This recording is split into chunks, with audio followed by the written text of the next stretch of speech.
paz do Senhor, juventude de Cristo, sejam todos muito bem-vindos para mais um Conectados na Lição. E nesse trimestre está prometendo, porque estaremos estudando Moldados pelo Caráter de Cristo. Você pediu e a editora Betel atendeu. Então fique ligado, porque está começando mais um Conectados na Lição.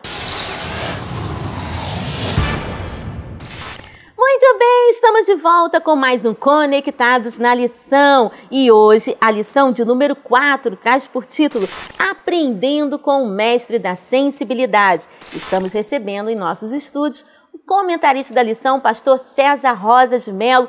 Pastor, seja muito bem-vindo. A primeira pergunta para o senhor: por que o amor é a maior de todas as virtudes teologais?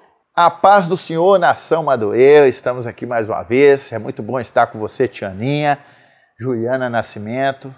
Muito obrigado por estar aqui nesse tema bastante envolvente e necessário na nossa vida. Quando Paulo escreve a sua carta aos Coríntios, capítulo 13 de Romanos, ele fala das 3 virtudes teologais. E ele vai dizer: restam a fé, a esperança e o amor. E a maior delas é o amor. Por quê? Porque o amor envolve toda a vida cristã. O que seria de nós se não fosse o amor de Deus? E nós sabemos que das várias ramificações desta palavra grega que é o amor, nós vamos ver o storge, vamos ver o ágapos, vamos ver o filéu, vamos ver o eros. Mas a maioria dos textos sagrados que fala do amor de Deus e até mesmo coloca como padrão da vida cristã, a maioria das palavras no original grego é o ágape. Que amor é esse? É amor que ama sem querer nada em troca. A Bíblia diz que Deus prova tanto o seu amor para conosco, em que Cristo morreu por nós, sendo nós ainda pecadores. Agora imagine, o amor é que vai fazer a diferença na vida dos seguidores do Senhor Jesus.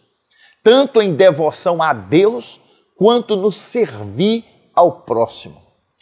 A Bíblia diz: a ninguém deveis coisa alguma, a não ser o amor. O amor, queridos, é que vai fazer nós envolver-nos com as pessoas mais carentes da sociedade.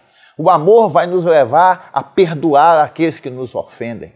O amor vai nos levar a andar a segunda milha. O amor vai nos levar a oferecer a outra face para ser batida. Tudo isso porque a Bíblia diz que o amor de Cristo nos constrange. Que se um morreu, logo todos morreram. Palavras do apóstolo Paulo ao escrever a sua carta aos irmãos da cidade de Corinto. Então o amor engloba toda a vida cristã.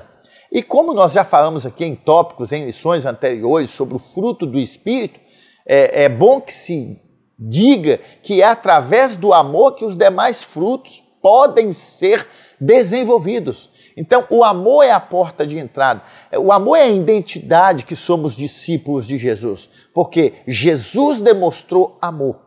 Reparem bem, quando Jesus estava com os braços crucificados na cruz do Calvário, mãos e pés atados, o que Jesus diz? Pai, perdoa-os, porque eles não sabem o que faz.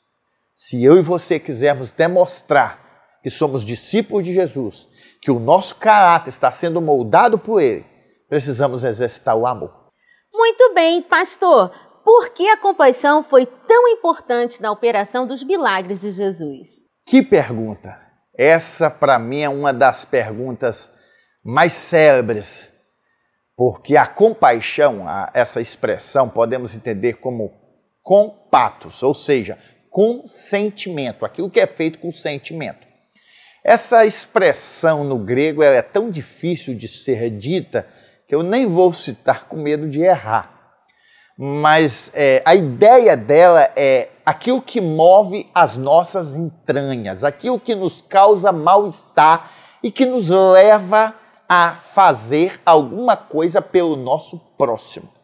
Então vejam bem, quando essa pergunta é feita, por que a compaixão foi tão eficaz no ministério de Jesus?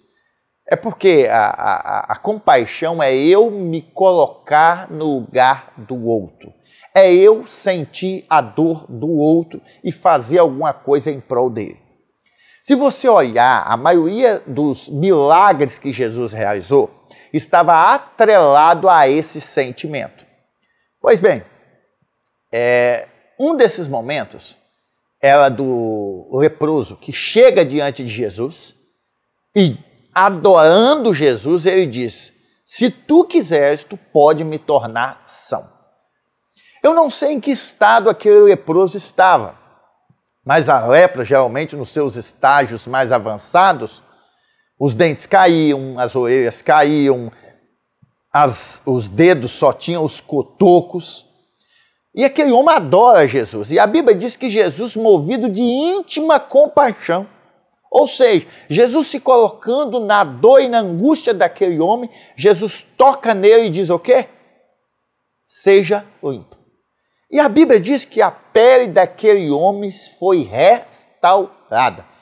Não somente essa passagem, mas na multiplicação de pães, na ressurreição do filho da viúva de Naim, você vai encontrar essa expressão em Jesus sentindo íntima compaixão. E eu costumo dizer, eu me atrevo a dizer, que talvez nós não temos visto muitas curas hoje, é porque nós muitas vezes não nos colocamos sentindo a dor do outro. Jesus sentia a dor do próximo. Se eu e você estamos absorvendo o caráter de Cristo, também precisamos sentir a dor da multidão. E olha que ela clama. Existe uma passagem no livro de Jó que diz que desde a cidade gemem, clamam os homens, e Deus não o imputa como loucura. Então que eu e você venhamos abrir os nossos ouvidos, tirar o escudo que muitas vezes nos impede de sentir as pessoas, e que venhamos olhar para as pessoas com o olhar de Cristo, sentir a batida dos corações dessas pessoas, sentir a angústia. O que o mundo precisa são pessoas que escutem a dor que ninguém escuta. Que Deus venha nos ajudar, queridos, a ter os nossos ouvidos afinados com o de Cristo, para sentir a dor do mundo, o clamor do mundo. Pois só assim seremos capazes de cumprir o ID do nosso Senhor Jesus. Muito bem, lembrando que a editora Betel disponibiliza lá no seu site o PIO, Plano de Incentivo à Leitura, e gratuito para você. E nós estamos recebendo aqui nos nossos estúdios a representante da Juventude, Diaconisa Juliana Nascimento. Juju, seja muito bem-vinda. O que você trouxe para a gente no PIO desta semana? Muito obrigada, Tianinha. O PIO dessa semana, pessoal, é Amando ao Próximo Dentro e Fora das Telas. Então, se você quer saber sobre esse assunto, é só acessar o site da editora Betel e fazer o download gratuito do seu programa de incentivo à leitura. E eu já vou para a nossa pergunta para o comentarista pastor César Rosa. Pastor, a juventude quer saber de que maneira podemos alcançar as pessoas com o amor de Deus. Pois bem, Juliana, uma pergunta envolvendo o amor de Deus. De que maneira podemos fazer isso? A primeira questão, gente, é entender que o grande projeto de Deus é o ser humano. Deus investiu tanto no ser humano que Ele mandou o que Ele tinha de mais precioso, que era seu Filho. Jesus investiu tanto no ser humano que deu o que Ele tinha de mais precioso, abrir mão do seu sonho para morrer pelo ser humano.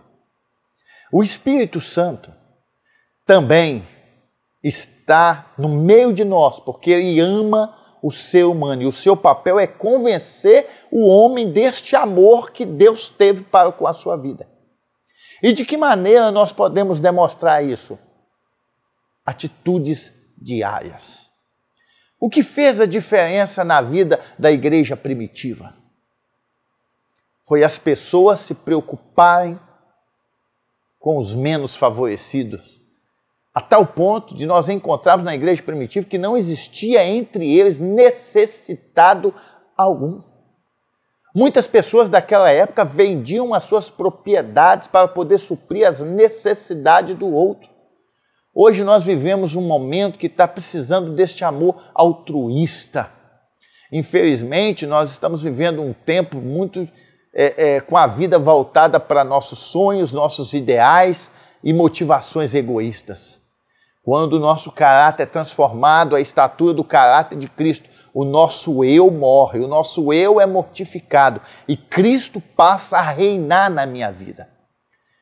Que nós venhamos deixar Cristo reinar na nossa vida a tal ponto que o nosso foco seja o nosso próximo.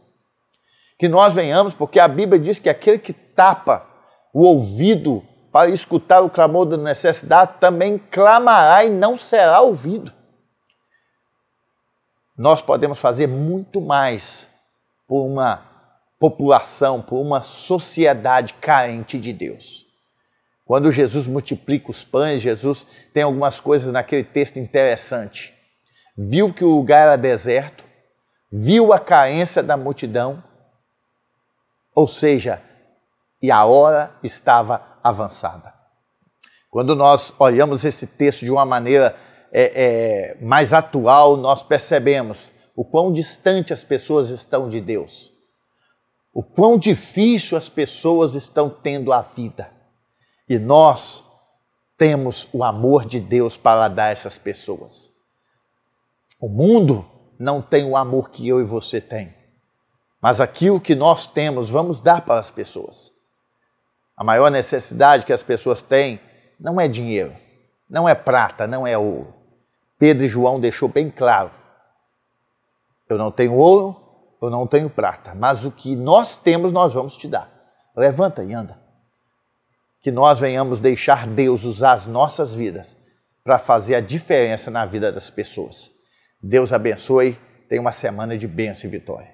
Uau, conectou? Lembrando que o comercial da Editora Betel está a todo vapor. Você que ainda não adquiriu o seu livro Subsídio do Trimestre, Transformados, Reflexões sobre o Caráter de Cristo, do pastor William Barros, adquira já na nossa loja virtual. E lembrando que nesses telefones que está passando na sua tela, você também pode adquirir a Bíblia Jovem, com design arrojado para você, juventude, que não perde tempo de aprender muito mais com excelência e modernidade. Bem, nós vamos ficando por aqui, mas lembrando, se Jesus não voltar, semana que vem estaremos aqui para mais um Conectados na Lição. Deus abençoe!